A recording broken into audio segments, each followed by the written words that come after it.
Okay, we're in chapter 2-4, talking about fixed and variable expenses that a company might have.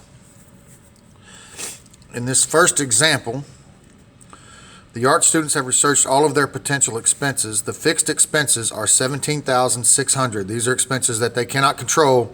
That is a fixed amount that they're going to pay. The labor and materials required for each pair of painted jeans produced cost $7.53.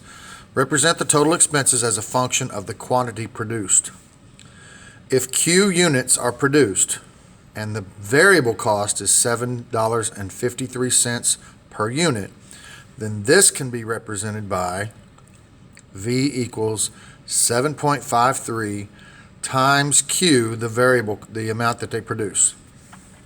The fixed expenses does not depend on the quantity produced. The total expenses are the sum of the variable cost and the fixed expenses. So here's their expense function: $7.53 per item produced plus their fixed cost of $17,600. Okay. A widget manufacturer's expense function is E equals, their expense is $6 times Q plus 11,000. What are the variable costs to produce one widget? Well, if this is all their expenses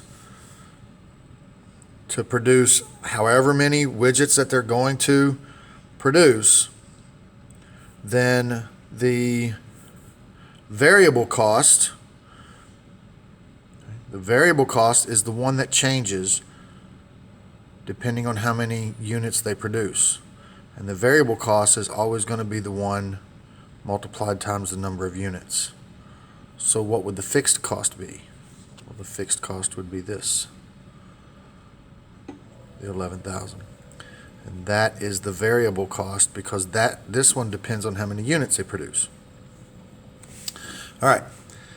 Kavetsky Ski Supply manufactures hand warmers for skiers. The expense function, here's their expense function: fixed cost, variable cost. Find the average cost of producing one pair of hand warmers if 50,000 hand warmers are produced. 50,000 is the number of units they're producing, so that's Q. So we're going to take this function and we're going to replace Q with the number of units they're producing is 50,000. So their expenses would be 1.18 times 50,000 plus their fixed costs. So their expenses for producing 50,000 hand warmers, the total expense would be 71,000 when you add those two together. To find the average cost, you simply take this number, divide by how many units they're producing, which was 50,000, and that would give you $1.42. So when there's 50,000 units produced, that's the average cost per unit. That will change based on how many units you produce, because if this number changes and this number changes on the bottom, then this output number would change. Okay? So the expense function for a certain product, E, equals 3.40Q plus 189. That's a fixed cost. That's your variable cost.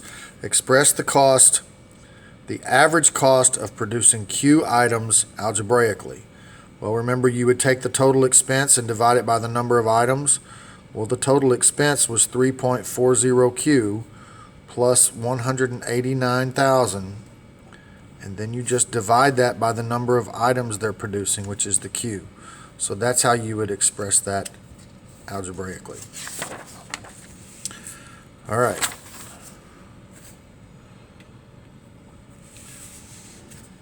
Willie's Widgets has created a demand function for its widgets, where Q is the quantity demanded and P is the price of one widget.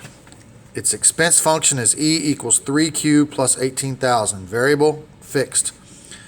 Because E is a function of P and Q, express E as a function of P using substitution.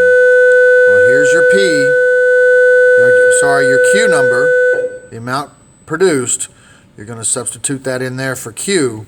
So now this equation becomes $3 times Q, substitution right there. So that would be your total expenses. Okay. So sometimes you have two things affecting the overall expense, like this one. So where the number that you produced was a function of the price. So as price fluctuated up or down, that would determine how many you produced. So Q, the number you produce, is represented by this, negative 112 times P, the price, plus 4,500. So you've got two functions embedded into one. You've got the function for the quantity produced equals this as a function of the price.